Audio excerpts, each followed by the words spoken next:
ونصلي ونسلم على رسوله الكريم اما بعد فاعوذ بالله من الشيطان الرجيم بسم الله الرحمن الرحيم عن سلمة بن القيسرة وعن ابي هريرة من صام يوما ابتغاء وجه الله تعالى بعد الله تعالى من جهنم كبعد غراب طارة وهو فرخ حتى مات حرما۔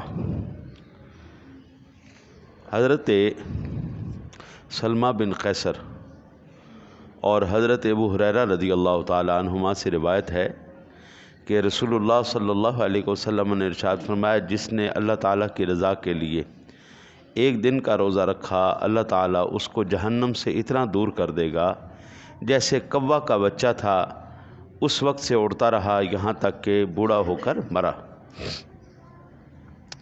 حضور نبی اکرم صلی اللہ علیہ وسلم اور کسی پرندے کی بھی مثال دے سکتے تھے، لیکن حضور نے اسی پرندے کی مثال کیوں دی ہے؟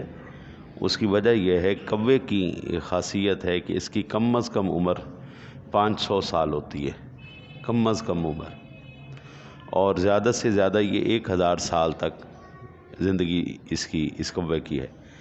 یعنی اللہ تعالیٰ بندہ مومن کو اتنا پروٹوکول دے گا صرف ایک روزے کے بدلے میں، کہ اگر کوئی بندہ اللہ کی رضا کے لیے، یعنی دکھاوے کے لیے نہیں، اللہ کی رضا کے لیے ایک دن کا روزہ رکھے گا، حضور فرماتے ہیں وہ جہنم سے اتنا دور کر دیا جائے گا جتنا کوے کا بچہ جب وہ بچہ تھا اڑنا شروع کرے اور اس کی موت آئے، یعنی 1000 سال یا 500 سال کی جہنم سے دوری اللہ تعالیٰ اس کو فرما دے گا۔ عن ابی ہریرہ رضی اللہ تعالیٰ عنہ قال قال رسول اللہ صلی اللہ علیہ وسلم لو ان رجلا صام یوما تطوعا ثم اعطی ملء الارض ذهبا ولم يستوفي ثوابه دون یوم الحساب۔ حضرت سیدنا ابو ہریرہ رضی اللہ تعالیٰ عنہ سے روایت ہے کہ حضور نبی اکرم صلی اللہ علیہ وسلم نے فرمایا، اگر کسی نے ایک دن نفل روزہ رکھا پھر زمین بھر اسے سونا دیا جائے، جب بھی اس کا ثواب پورا نہ ہوگا، اس کا ثواب تو قیامت کے دن ہی ملے گا۔ ایک نفل روزے کی بات ہو رہی ہے، فرض کی تو پھر اوپر کیا ہی فضیلت ہے۔ اگر ایک نفل روزہ رکھا ہے اور ساری دنیا کا بھر کے سونا دیا جائے، آج کل سونا جو ہے نا جی وہ 2 لاکھ روپے سے زیادہ مہنگا ہو گیا ہے، تولہ 2 لاکھ روپے، اللہ اکبر، یعنی غریب بندہ تو سوچ بھی نہیں سکتا، اور اتنا سونا کہ دنیا بھر دی جائے، اور ایک روزہ، اللہ، وہ ایک منظر میں نے دیکھا ہے، کسی نا جی خبر میں تھا یا ویسے ویڈیو میں تھا، یہ تھوڑے دن پہلے، یہ رمضان شریف کی بات ہے، وہ کوئی سیاسی جلسہ ہو رہا تھا جی، تو ادھر سیاسی لیڈر خطاب کر رہے تھے، انہوں نے افطاری کا انتظام بھی کیا ہوتا، انہوں نے کہا چھوڑو حضرت صاحب، تم تو بولتے رہتے ہو، ہمیں کھانے دو۔ وہ عصر کے ٹائم ہی افطاری کر کے بیٹھے ہوئے تھے، وہ عصر کے ٹائم ہی افطاری کر کے بیٹھے۔ اچھا، اگر ان کو پکڑ کے اگر جو ہے نا ٹیسٹ کیا جائے نا، تو ان میں سے اکثر لوگ وہ تھے جنہوں نے روزہ رکھا ہی نہیں ہوا تھا۔ تو ایمان والے کی بات ہو رہی، ایک یہ تو بے ایمان لوگ ہیں نا جی، اللہ رسول کے ساتھ دھوکہ کر لیں۔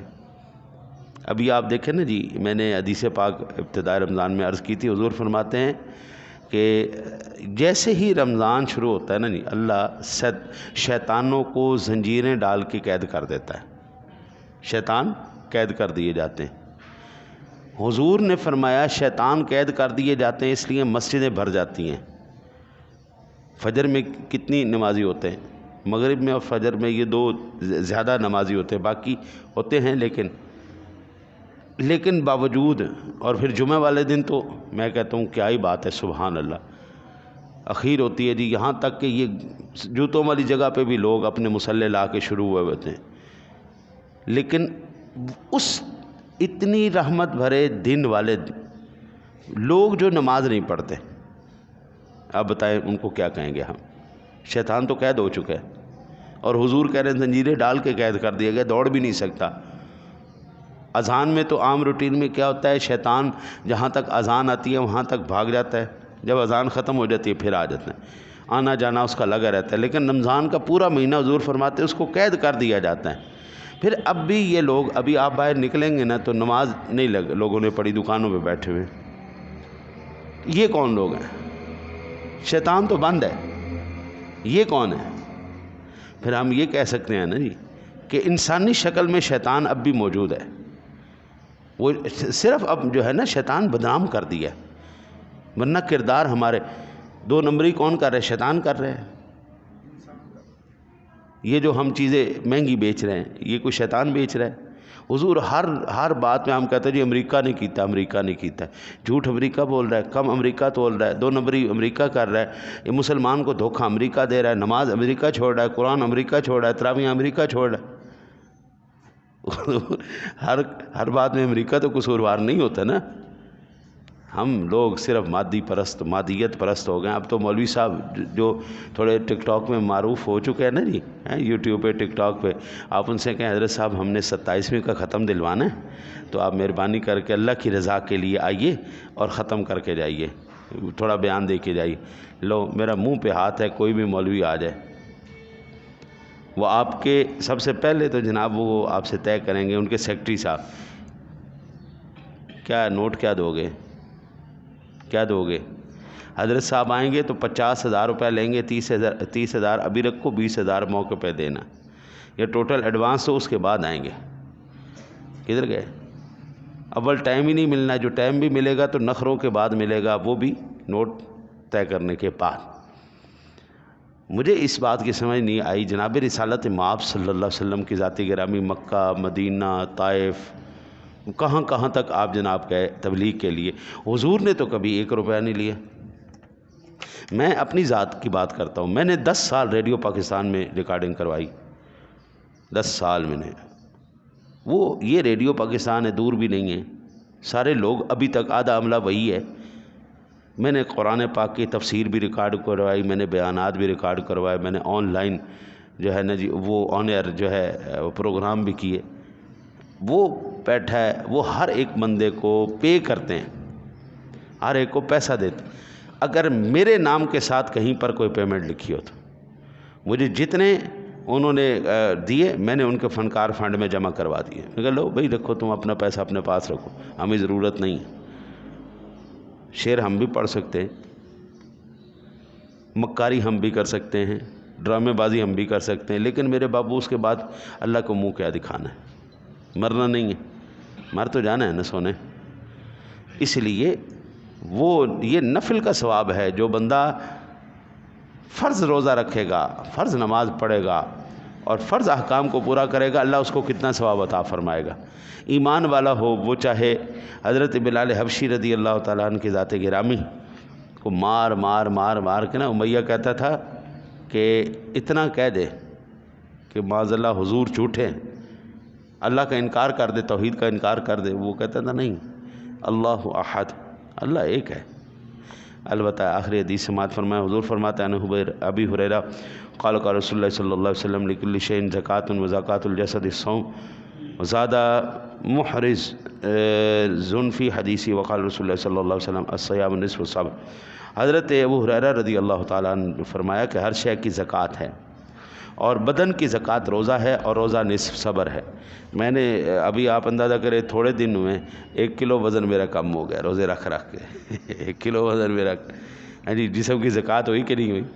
اب افطاری سحری میں آپ جتنا مرضی کھا لیں، لیکن وہ جو ہے نا ڈیوریشن وہ تو اپنا کام دکھاتی ہے نا۔ اور میں ویسے بھی شوگر کا مریض ہوں، مجھے پیاس زیادہ لگتی ہے، اور پھر وہ زیادہ جو ہے نا جی طلب ہوتی ہے، اس سے پھر چربی زیادہ جلدی جو ہے نا وہ پگھلنے کا عمل ہوتا ہے۔ اس لیے حضور فرماتے زکوٰۃ ہے۔ ہم وہ الگ بات ہے روزہ رکھ کے زکوٰۃ ادا کر دیں، یا پھر بیماریاں لگا کے اوپر دوائیاں لے کے زکوٰۃ ادا کر لیں۔ زکوٰۃ ہم نے ادا کرنی ہے۔ جسم چاہے روزہ رکھ کے کمزور کر لو، یا پھر وہ نہیں کرو گے تو بیماری تمہیں لگ کے تمہیں کمزور کر دے گی۔ جسم کی زکوٰۃ نکلنی۔ اور پھر یہ صبر ہے، اللہ اکبر۔ وہ کل موشن لگے ہوئے تھے مجھے، اور پھر جو کیفیت تھی رات کو نا بلیک آؤٹ ہو رہا تھا تراویحوں میں، کبھی ہوش آ رہی تھی کبھی نہیں آ رہی تھی۔ میں نے کہا کوئی بات نہیں، 1 ہی مہینہ ہے، خیر ہے، نکل جائے گا انشاءاللہ۔ ہمت ہونا جی، بندہ ایک ارادہ کر لے، پھر دنیا کی کوئی بیماری آپ کو پریشان نہیں کر سکتی، پھر دنیا کی کوئی چیز آپ کو تنگ نہیں کر سکتی۔ مزدور نہیں لوگ کھیتوں میں کام کرتے ہیں دھوپ کے اندر، لیکن بس ایک اللہ سے یاری ہوگی نہیں، بندے کی اللہ سے یاری.